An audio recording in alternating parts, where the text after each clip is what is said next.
This is Forge Daily with Mackenzie Barwell on the Forge Audio Network.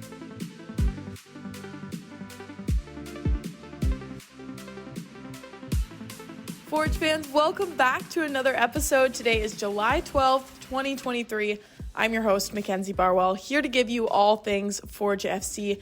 In today's episode, I sat down with Alex Achinioti-Johnson for another player spotlight. We talked about his professional experience prior to the CPL and then some of the differences that he's noticed now playing in North America, coming from Sweden. So let's get right into our chat post-practice. Okay, Alex, that's what I'll start with. How was practice this morning? You just said that your dad has come down to visit. That's fun.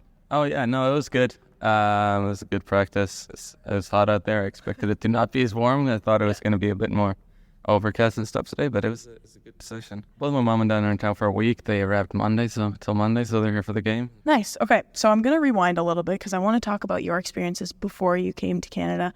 I know that you started your professional career in Sweden in 2014. Yeah. What do you think that experience did for you? Can you talk a little bit about how influential it was for you and how it kind of set you up for success coming into the CPL? I think the system they have back in Europe in general is a bit more complete of developing athletes. As here in North America, where you have college athletes.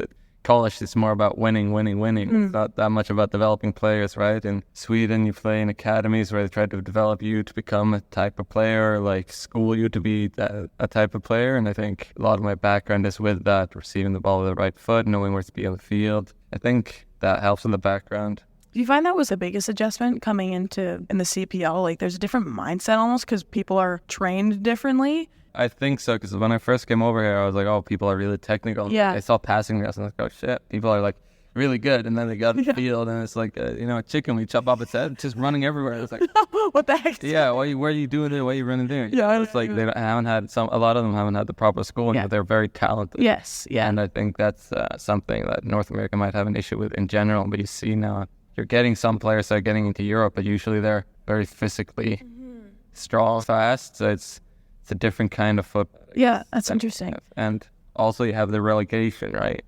It does a lot to you when you play a game and you know the whole town is counting on you. The whole club is counting on you because if you do not win this game, you go down one league, you'll lose millions of dollars and stuff like that. That can also put a different kind of pressure and winner mentality on you. Like if you always have to fight, and if you're down at the bottom, you just got to fight even more because you got to survive. You also mentioned how much of a focus they put on player development. Do you find, because I've talked to Coach Bobby about this a few times, how he said, it's important that even though this is a professional league, you don't lose that development piece. Have you noticed that he really intentionally incorporates that into training? Yeah, I think you can, compared to the other head coaches I've had, say, back in Sweden, you usually work with more finished product in Europe, and you don't work as much with that. And I think you can tell that Bobby has a background of running an academy, and there's a lot of young players coming up that need schooling and they need this kind of development. Yeah. Maybe it's needed in Europe as well, but from my experience, you don't have it nearly as much as you have here. Like I said, you've gotten it while you grew up. You didn't play college till you were 22 and just focus on winning. It was like focusing on developing as players and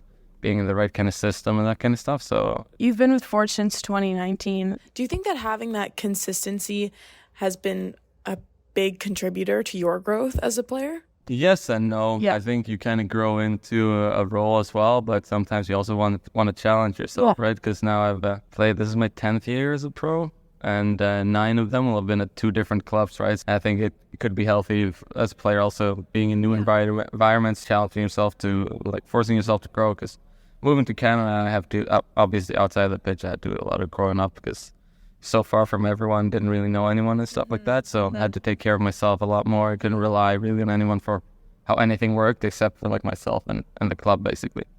So there's definitely more aspect than just the football side of things. Yeah. Was it challenging now kind of rotating between 2 positions? Played center mid up until last year. Then injuries forced me. I did once or twice step down the year before at center back when it was needed, but I played half a year as a right back as well. So I kind of, and it's the same thing with schooling, right? I've been taught all the systems, so I know most of how a center back should act, but it's also about learning the habits of a center back compared to a midfielder, how you move your feet, and like position your body is different. Yeah. Yeah, it's been a little tougher switching between that this year because I'm trying to kind of come back into how I played in midfield 2 years ago. Yeah. And then the next game I'm trying to kind of find myself how I played center back last year. So it's challenging, but it's also fun. Which do you prefer? Are you allowed to say that on the record? No, I don't think so. I see myself as a midfielder still, but I also I enjoy playing center back. Different reasons. I get to be higher up on the midfield, but center back I also get to be in control of the build up a lot. So yeah, that's a safe answer. Yeah. Okay, before we finish, I want to ask you a few questions. Would you rather? I talked to Bobby yesterday for Behind the Beard, and it got pretty controversial, so I need somebody else's opinion. Is that fine? Yeah. Okay. Travel for free or eat for free? Eat for free, I think. Yes. Okay. Yeah, Thank you. Why? Please elaborate. Well, I think I love traveling either way, but I think eating, and it's like one of the pleasures. Like in life, I feel like it's very pleasurable. If you travel somewhere and you can eat for free, then it's like, fun. Yeah. Because you can travel to a super expensive place and then you can eat quality food for free. So yeah, I think eat for free. Thank you. I'm guessing Bobby said travel. Yes.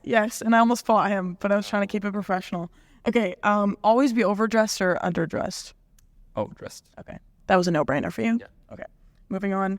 Win the lottery or live twice as long? What's the quality of life?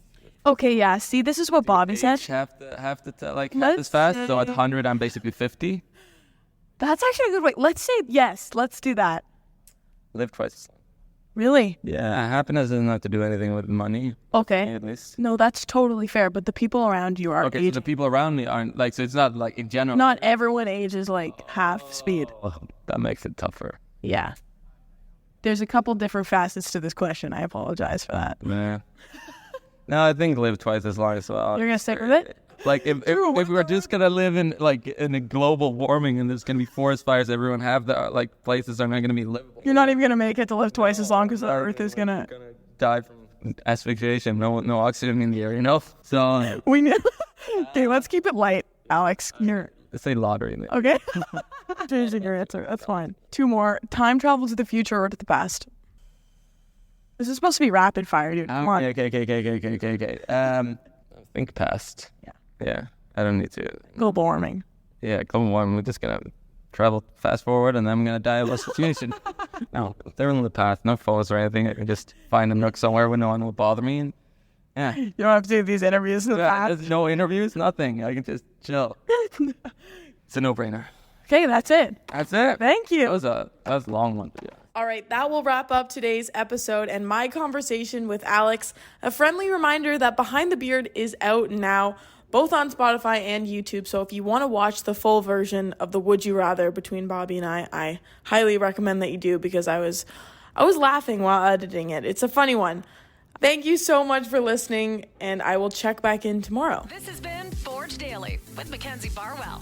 If you like what you heard, please like, follow, subscribe, comment, and share.